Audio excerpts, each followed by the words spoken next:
And it's a message I got from Mother Earth that in a meditation in Costa Rica in 2019, December.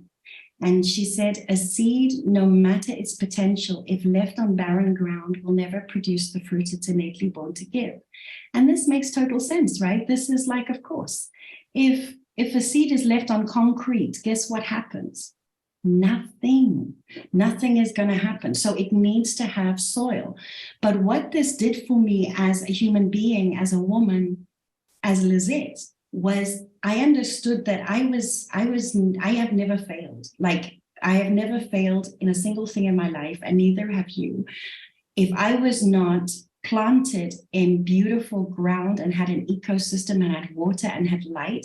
So there's nothing broken about me, but I have not been set up to succeed. So I went on this voyage to understand what is the ecosystem, and I found the universal and unifying truth for humanity, that we are not broken, but we are very worthy of being safe and sound. But if we had leaders that actually believed that we deserve to be safe and sound, and that leadership began with me and my family and my community, then we can start changing the world. A lot of what is happening in these times is we have been separated between our logical mind, our human nature, natural, our mortal selves. But then we have all this multidimensionality that we can access through music, through sound, through the field. And this is the mystery of the cosmic, the spiritual, the divine, the immortal. And we are both. We are both. And as I started building this out through inspiration of spirit, I came to this essential ecosystem for everyday Eden, because Eden is here, right? The creation from the very beginning, the garden, is still here. And I lived in it in Costa Rica. I live in it today. Coming out of that garden and coming into a new garden that I was being led to create was to understand I had to build my own ecosystem. I needed to come in a place of wholeness, in sovereignty, in sacred service, and in security. Now, this overwhelms you a little bit. I want to break it down for a little bit, because then you can see how crazy beautiful this is. These are the keys that the divine showed me. What I had to reconcile within myself as an energetic being, because if we talk about evolution, for me, it's about us realizing as humanity that I impact you, you impact me, I'm a part of you, you're a part of me. And why? We all live in the same field.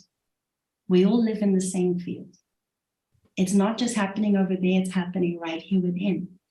So I can't change the world, but I can change this world.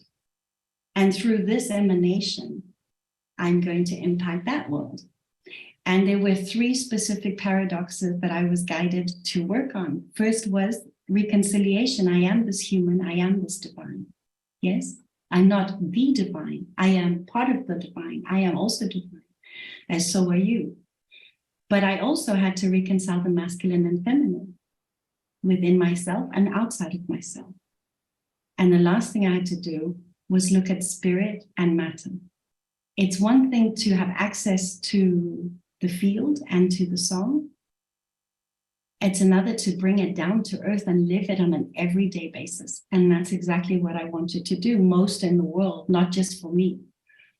When I look at sound and how creation weaves, I started putting these paradoxes together, and I added a 4th paradox, which was ultimately understanding that the divine is both mother and father. Father God, Mother Earth, cosmic mother. And when I put these 4 paradoxes together, it gave me the flower of life. Now, this cannot be a coincidence because indeed, we are told that if he is like a tree planted by the streams of water that yields its fruit in season and its leaf does not wither. In all he does or she does, he prospers. So this journey of ascension and embodiment into our soul song is really what I know is possible for humanity, what I know is possible for us. And what I've been living on this journey for this while. Together we sing, remembering our place, reclaiming our space, returning to the garden, our home.